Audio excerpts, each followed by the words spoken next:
Selain gudangnya kuliner kekinian, di Bandung juga banyak tempat wisata yang asik guys. Makanya nggak heran, tiap weekend atau musim liburan, banyak yang pelesiran ke sini. Kali ini, kita ditemani sama Neng Fafa, berkunjung ke Taman Bunga di Jalan Kolonel Masturi, Kecamatan Cisarua, Kabupaten Bandung Barat. Di sini terdapat kurang lebih 1.300 jenis tanaman, mulai dari yang sering kita temui hingga yang langka. Tapi andalannya adalah mawar. Memang sih, bunga yang satu ini udah biasa. Tapi kalian seringnya lihat yang merah kan? Karena memang itulah yang paling umum di pasaran.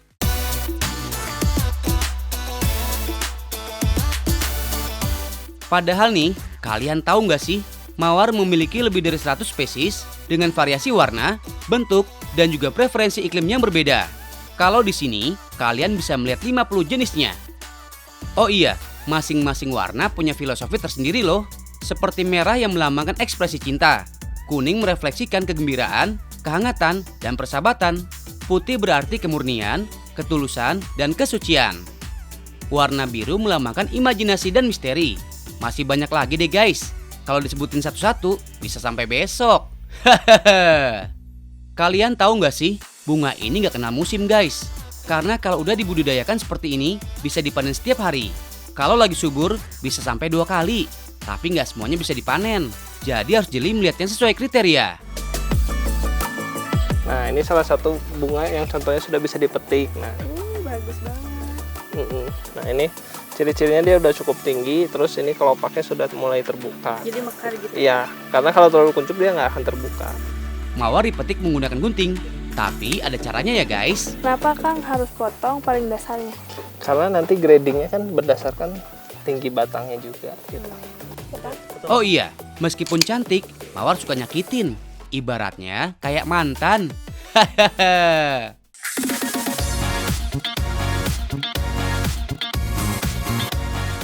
Tapi serius guys, tangkainya memiliki banyak duri. Makanya kalau nggak biasa, harus hati-hati megangnya. Ini Kang banyak durinya, terus nanti kita habis ini di mana lagi? Nah, untuk menghilangkan durinya, nanti ketika di sorting itu akan dihabiskan si duri Dibersihin bagian gitu ya? bawahnya. Iya. Dalam sehari, mawar dipanen sebanyak 2 kali, dengan total mencapai 400 ikat. Dalam satu ikatnya ada 20 tangkai. Berarti ada 8.000 tangkai mawar yang diproduksi setiap harinya guys. Wih. Gak heran sih, kenapa bisa subur banget? Karena bibitnya didatangkan dari Amerika Selatan. Di sana merupakan produsen mawar terbesar di dunia dengan kualitas super. Tapi kalau di Indonesia, bibit yang tumbuh lebih cantik adalah yang berasal dari Belanda. Setelah melalui proses okulasi, barulah bisa tumbuh seperti ini.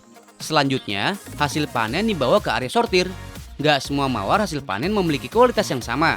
Untuk itulah mereka harus dibagi sesuai klasifikasinya. Habis kayak gini, terus sama Kang diapain gitu? Nah, sudah diberes panen, mawar itu harus dimasukkan ke dalam ember yang berisi air. Setelah ember berisi air, baru dibereskan durinya. Setelah beres duri, baru di grading di sini. Gitu.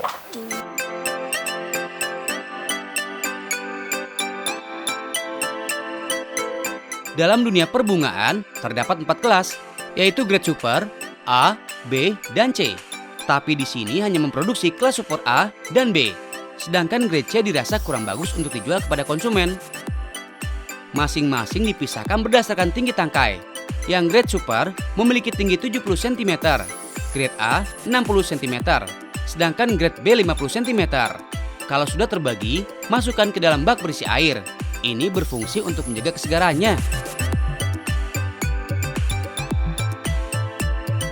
Sebelum dikirim, mawar harus melalui tahap pengemasan. Packingnya wajib yang rapi agar bunganya nggak rusak. Caranya bisa menggunakan selembar kertas HVS untuk membungkus satu ikat mawar. Harus agak kencang ya guys, biar kelopak bunganya nggak rusak oleh gesekan benda lain. Kemudian, lapisi dengan 1 lembar kardus agar semakin terlindungi. Kalau udah, berikan sentuhan air ke batangnya.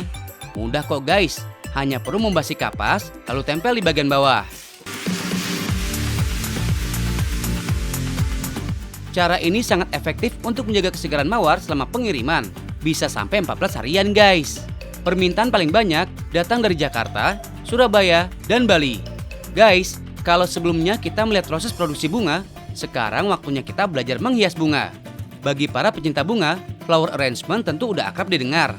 Ini adalah seni merangkai yang memanfaatkan beberapa jenis tumbuhan. Meskipun kelihatannya mudah, tapi harus sering-sering latihan ya guys. Karena ada teknik tertentu agar hiasannya berbentuk sempurna.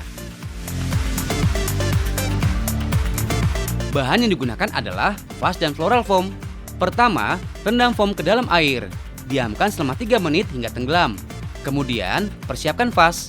Lapisi dengan plastik jika bagian bawahnya berlubang. Tujuannya agar air tidak menetes ke bawah. Kalau floral foam udah basah, potong mengikuti bentuk vas. Lanjut masukkan foam ke dalamnya. Kalau udah siap, baru deh bisa mulai menghias.